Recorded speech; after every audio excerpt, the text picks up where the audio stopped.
realiame gyvenime toks problemų sprendimas, kuris yra taikomas matematikoje ar informatikoje, kaip jis praverčia realiame gyvenime? Labai dažnai matome, kad mūsų absolventai labai greitai palieka,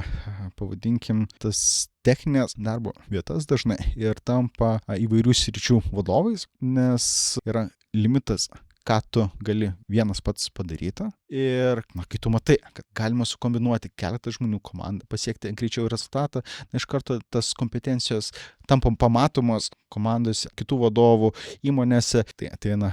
tiek paaukštinimas, galima turėti daugiau atsakomybių, ką mes matom, kad studijos ir matematiniai, ir informatikiniai konceptai, jie nėra tik tais tam, kad išmoktume taikyti ir žinoti daug matematinių faktų. Aš būčiau teisus sakydamas, kad yra svarbu ne tai, ką tu mastai, bet kaip tu mastai. Taip, ir galbūt kai kuriais atvejais tų faktų mes ir netaikysim, bet tą mokinimosi ciklą mes gebėsim perkelti kitur